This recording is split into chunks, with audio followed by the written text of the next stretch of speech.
Amis investisseurs, bonjour, bienvenue dans cette nouvelle vidéo. Donc ça faisait quelques temps que j'avais pas eu l'occasion de vous faire deux vidéos pour deux raisons. La première, c'est que j'ai eu une activité professionnelle assez dense en fin d'année dernière, en début de cette année. Et la deuxième raison, c'est que le peu de temps disponible que j'avais, je l'ai justement consacré à optimiser la gestion de mon portefeuille au vu des fortes variations qu'il y a eu encore ces derniers mois. Je vous avais donc présenté la performance historique de mon portefeuille en mai dernier. Donc ce que je vous propose dans cette vidéo, c'est de voir de quelle manière j'ai pu arbitrer mon portefeuille ces derniers mois et du coup de quelle manière il a performé depuis le dernier reporting que je vous avais fait là-dessus, donc depuis mai dernier. Et donc, une fois de plus, l'objectif, c'est pas de vous donner des idées ou de copier le type de portefeuille que je construis, mais c'est plus de vous montrer de quelle manière on peut analyser un portefeuille boursier et surtout les leçons que l'on peut en tirer. Voilà, et je pense que c'est particulièrement intéressant de faire cette analyse-là par rapport au marché des derniers mois, au vu évidemment des forts mouvements qu'on a eu sur 2020. Donc du coup, ce que je vous propose, c'est de voir de quelle manière le portefeuille, évidemment, a décollé et a donc profité de la hausse des marchés. Et pour ça, le premier point, c'est de vous présenter de quelle manière j'ai construit le portefeuille depuis l'été 2020, donc de quelle manière j'ai fait évoluer ce portefeuille par rapport à ce que je vous avais montré une fois de plus en mai dernier. Le deuxième point, c'est que je vous montrerai une mise à jour de la performance historique, donc depuis 2014 que je suis précisément les performances du portefeuille. Le troisième point, c'est les leçons qu'on peut en tirer par rapport à 2020 et c'est probablement le point le plus intéressant pour vous. Et enfin, le quatrième point, c'est mes différentes hypothèses sur 2021 et au-delà, à moyen long terme. Voilà, et du coup, quelles sont un peu les grandes idées que j'essaie de mettre en face des différentes hypothèses que je fais sur l'avenir. Donc au niveau de la répartition du portefeuille, ce que vous voyez à l'écran, c'était la répartition que j'avais à mi-avril dernier. Donc je vous avais présenté encore une fois dans une vidéo. Et donc là, ce que vous voyez à droite, c'est la manière dont j'ai arbitré, fait évoluer ce portefeuille depuis à peu près l'été dernier. Donc on va dire à peu près suite à la première phase de déconfinement. Où le contexte redevenait, on va dire, un peu plus favorable. Globalement, les principaux changements, le premier, c'est évidemment, en avril dernier, j'avais refait des renforcements assez forts sur mes comptes boursiers, du coup, je me retrouvais avec pas mal de cash à investir.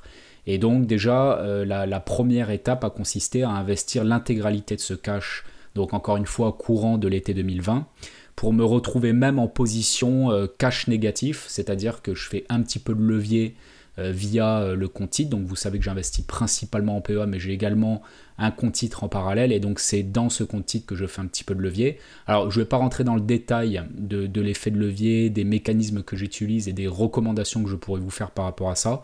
Ça fera peut-être l'objet d'une autre vidéo si ça vous intéresse. Voilà, mais en tout cas, j'ai évidemment eu un portefeuille beaucoup plus agressif depuis l'été dernier, étant donné que j'ai investi l'intégralité du cash que j'avais apporté.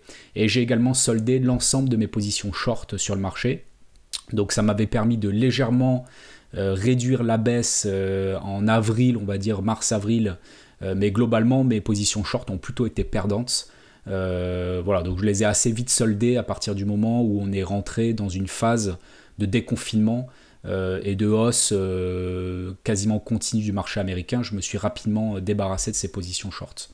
Le deuxième gros mouvement que j'ai fait sur le portefeuille, c'est au niveau des poches des actions que j'avais plutôt, que j'appelle trading.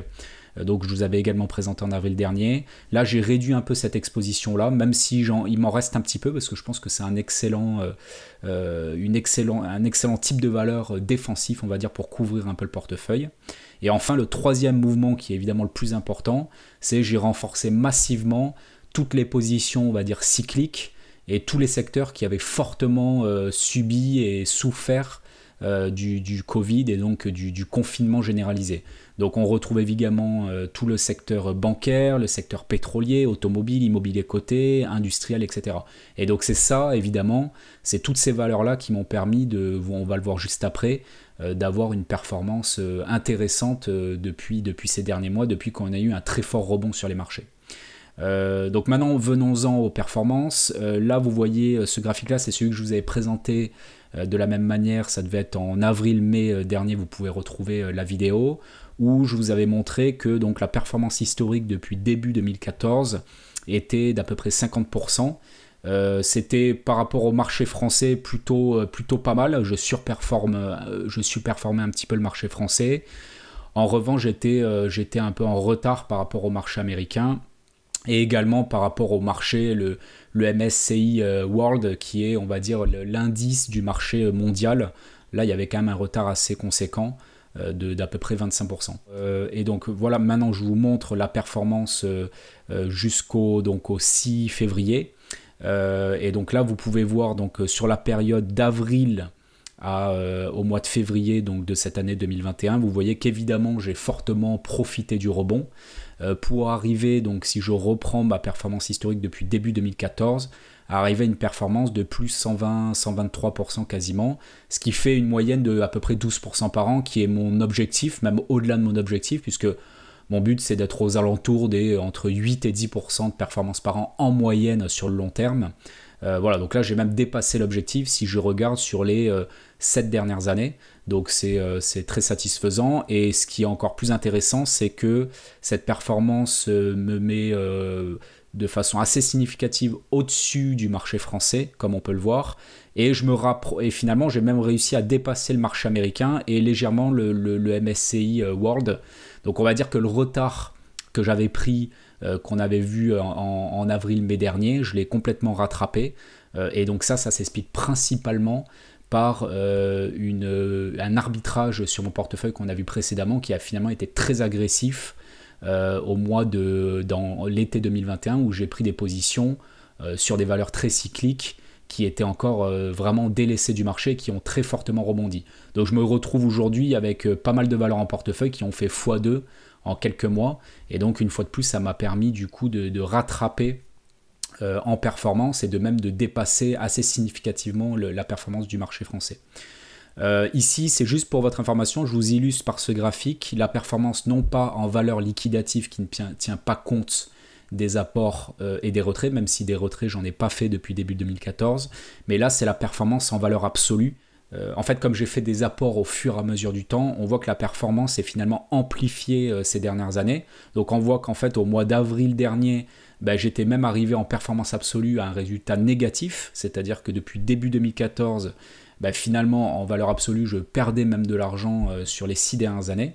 En revanche, avec le rebond important des derniers mois, ça me permet finalement d'avoir une performance absolue qui est même au-delà de celle de fin 2017, étant donné que cette performance absolue a évidemment fortement profité des apports successifs et notamment des apports importants que j'ai faits l'été dernier. Voilà. Bon, cela étant dit, à la limite, la performance de mon portefeuille, la manière dont j'ai construit mon portefeuille, c'est juste pour vous illustrer une fois de plus de quelle manière on peut construire une stratégie et de quelle manière on peut la suivre et surtout la comparer au marché. C'est vraiment un point très important pour pouvoir voir un peu si notre stratégie est bonne, si on arrive à faire un petit peu mieux que le marché ou pas. Mais ça, à la limite, encore une fois, peu importe ma stratégie. Ce qui est intéressant, c'est de voir les leçons qu'on peut en tirer et donc les leçons de 2021 qui, encore une fois, a été une année tout à fait exceptionnelle. Donc finalement, moi, j'en tire un certain nombre de leçons.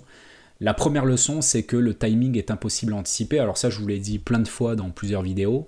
Essayer d'anticiper la future hausse ou baisse des marchés, c'est quelque chose de vraiment complètement impossible. Même les plus grands spécialistes n'ont absolument aucune idée de ce que va faire le marché à court moyen terme. Et l'année 2020 a été une fois de plus une démonstration sur le fait qu'il est absolument impossible d'anticiper la suite. Qui avait prévu le Covid? Quasiment personne. Et qui aurait pu prévoir un rebond aussi fort, aussi rapide de la même manière? Quasiment personne. Moi le premier, je pensais sincèrement qu'on pouvait descendre plus bas que les niveaux que l'on a touchés en mars dernier. Voilà, il y avait tous les spécialistes de l'investissement, la grosse majorité anticipait une poursuite de la baisse, ou en tout cas à minima n'anticipait absolument pas un rebond aussi fort et aussi rapide que ce qu'on a eu. Donc ça prouve bien une fois de plus que le timing est extrêmement dur à anticiper et qu'il faut éviter de tenter de faire ce qu'on appelle donc du market de timing, donc d'anticiper les mouvements de marché.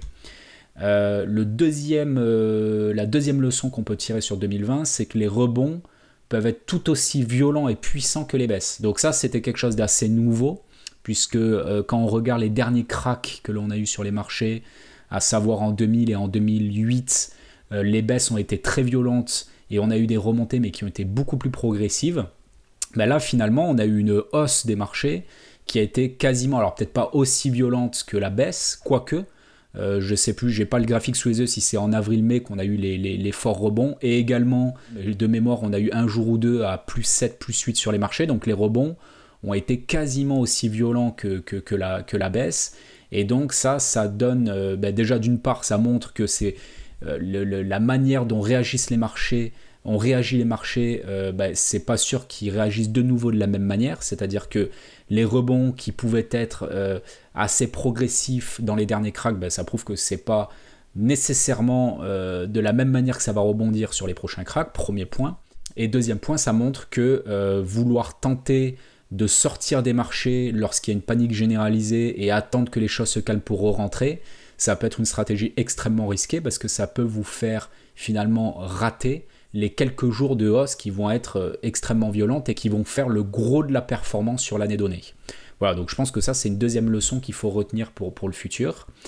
Une troisième vraie leçon, c'est de renforcer en cas de baisse. Alors ça, c'est quelque chose, encore une fois, qui est évidente, que tout le monde dit, que tout le monde essaie de faire. Une fois de plus, c'était pas facile à faire au mois de mars-avril, quand on commence à avoir une panique généralisée. Une fois de plus, on voit que c'était effectivement le moment de renforcer. Alors, on ne savait pas si on avait touché évidemment le point bas. Par contre, à partir du moment où vous avez des baisses assez conséquentes sur les marchés, une fois de plus, il vaut mieux pas essayer d'anticiper la suite. Il faut mécaniquement renforcer. Et je vous l'avais expliqué dans d'autres vidéos. La meilleure stratégie, je pense, pour gérer les renforts ou les sorties des marchés, c'est par rapport à une gestion patrimoniale dans son ensemble, c'est-à-dire qu'à partir du moment où vous avez défini une allocation, dès que cette allocation cible est en dessous, il faut renforcer, et au-dessus, il faut alléger. Donc mécaniquement, si les marchés baissent, vous allez du coup mécaniquement être amené à renforcer. Voilà, en tout cas, il faut trouver des tactiques en fonction de votre gestion personnelle pour vous assurer une rentrée sur les marchés en moment des baisses, et une sortie éventuellement en cas d'euphorie. Une quatrième leçon par rapport à 2020, c'est les valeurs de trading. Alors, on pourra également peut-être refaire une vidéo sur ce type de valeurs si ça vous intéresse, mais je pense que, à mon niveau en tout cas, ça a été une belle découverte. C'est-à-dire que ces valeurs ont particulièrement bien résisté et ont même profité de la hausse de la volatilité. Et finalement, étonnamment, au début du crack, ces valeurs ont également été massacrées. Donc je pense que c'est une bonne idée à garder en tête, c'est-à-dire que en cas de nouveau crack dans l'avenir, ça peut être une bonne idée, une bonne stratégie, plutôt que de jouer un allègement sur les marchés ou tenter de shorter les marchés. En tout cas, tenter de faire du market timing qui, on l'a vu, est quelque chose une fois de plus de très compliqué. Prendre des valeurs de type trading peut être une bonne alternative pour ne pas prendre trop de risques de market timing, par contre pour profiter de la hausse de la volatilité. Et donc une dernière leçon évidemment sur 2020, c'est garder un objectif long terme. Donc ça c'est une fois de plus du bon sens. Voilà, mais c'est évidemment important de garder cette vision long terme pour rester serein sur un marché en 2020 qui a été quand même extrêmement chahuté. Voilà, et donc quatrième point sur cette vidéo, ce que je vous propose, c'est de vous donner un certain nombre d'hypothèses pour 2021 et au-delà. Alors c'est évidemment une fois de plus à prendre avec des pincettes. N'hésitez pas à me faire des commentaires d'ailleurs sur ces différentes hypothèses pour me dire ce que vous en pensez. La première, c'est que je pense que l'on peut assister à une reprise d'activité, on va dire normale, d'ici la fin 2021. Bon, déjà, on a les vaccins qui devraient quand même nous permettre de stabiliser la situation sanitaire, même si on n'a pas encore tous les retours d'expérience sur la qualité des vaccins. On peut à minima espérer que ça va rassurer la majorité de la population et la majorité des gouvernements. Et du coup, on devrait quand même avoir une réduction des mesures de confinement dans les prochains mois, ce qui devrait permettre d'avoir un rattrapage sur notamment toutes les valeurs cycliques qui vont profiter d'un déconfinement à savoir toutes les valeurs pétrolières. Une fois que le trafic aérien va pouvoir reprendre, je pense qu'on peut avoir une hausse qui a d'ailleurs déjà commencé, mais qui peut se poursuivre, notamment sur le pétrole. On peut avoir une reprise également, même si de la même manière ça a déjà démarré, mais on peut avoir une poursuite de l'augmentation des foncières et dans la même logique des financières. Donc, de toute façon, vous l'avez vu, moi c'est mon pari, c'est de continuer à jouer sur ces valeurs qui n'ont pas encore complètement rattrapé leur retard sur les marchés dans leur ensemble. Alors c'est évidemment une stratégie qui reste risquée, parce que si le contexte ne s'améliore pas, on peut avoir de nouveau une baisse assez importante sur ces valeurs. Mais voilà, moi une de mes hypothèses, c'est qu'on peut avoir une poursuite de la hausse sur ces valeurs cycliques. La deuxième hypothèse, c'est que je pense qu'on peut avoir également un retour de la value. Donc on a vu, là je vous illustre avec un graphique, la différence entre les valeurs de croissance et les valeurs value. Donc on peut voir deux choses sur ce graphique. Le premier, c'est qu'on est à un top historique, c'est-à-dire qu'on a même dépassé l'écart de valorisation qu'il y avait eu en 2000 lors de la bulle de la bulle internet, donc de la bulle de la tech américaine. Je vous avais déjà fait une vidéo pour vous dire ce que je pense de la tech américaine de nouveau aujourd'hui, qui à mon avis est à des niveaux extrêmement élevés de valorisation. A contrario, on a des valeurs du coup value qui sont encore à des prix tout à fait raisonnables à mon sens, surtout dans un environnement à taux bas et à planche à billets massif. Donc on peut, je pense, espérer un retour de la value. Et la deuxième chose, c'est que là on voit quand même que depuis quelques mois il y a une stabilisation de ce graphique, voire même un début de correction.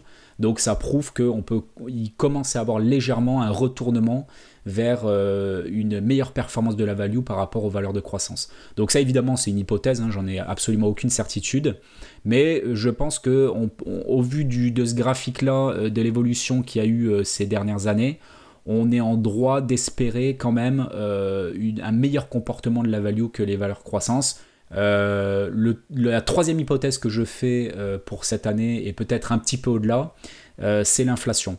Je pense qu'au vu des politiques accommodantes des banques centrales, ou pour lesquelles donc, on a eu des planches à billets massives depuis le début du Covid, je pense que c'est pas prêt de s'arrêter, puisque maintenant on est rentré dans un système où, comme vous le savez, les banques centrales rachètent massivement les dettes des États, même les dettes des grosses entreprises. Je pense qu'on va continuer à faire tourner la planche à billets massivement pour pas que l'économie se retrouve en panne et qu'on ait une explosion du système. Et du coup, à un moment donné, sans être un grand spécialiste monétaire, ça me paraît évident que à force de faire tourner la planche à billets, on finit par dévaluer la monnaie. Et du coup, on devrait à un moment donné avoir de l'inflation. Ça me paraît inéluctable. Voilà, donc qui dit inflation dit qu'il faut protéger son patrimoine en investissant dans des actifs. Et donc un des actifs, c'est évidemment les actifs, le marché boursier. Il y en a d'autres. Et donc ce que je vous propose peut-être, c'est une prochaine vidéo sur ce sujet-là, à savoir quelle est la meilleure manière d'investir dans un contexte d'inflation. Donc dites-moi en commentaire si c'est un sujet qui vous intéresse. Je pense que c'est une thématique qui est particulièrement intéressante à explorer en ce moment, au vu d'une planche à billets qui continue à tourner massivement. C'est un sujet, je pense, qu'il faut prendre au sérieux et essayer d'anticiper quels pourraient être les meilleurs actifs pour se protéger contre une éventuelle inflation dans l'avenir. Voilà, écoutez, j'espère que cette vidéo vous a intéressé. Une fois de plus, l'objectif n'était pas de vous montrer ma stratégie d'allocation de portefeuille ou la performance en tant que telle. L'idée était plus de vous montrer de quelle manière on peut gérer, donc c'était plus la partie méthodologique que je voulais partager avec vous, et c'était simplement de pouvoir l'illustrer sur mon portefeuille, je pense que c'est toujours plus parlant. Et deuxièmement, de vous donner donc mon sentiment sur ce qu'on peut retenir de 2020, mes hypothèses dans l'avenir. Je pense que c'était finalement ça le plus intéressant, et sur lequel j'espère que vous aurez un certain nombre de questions ou de commentaires. N'hésitez pas en dessous de la vidéo, et puis je vous dis bien évidemment à bientôt.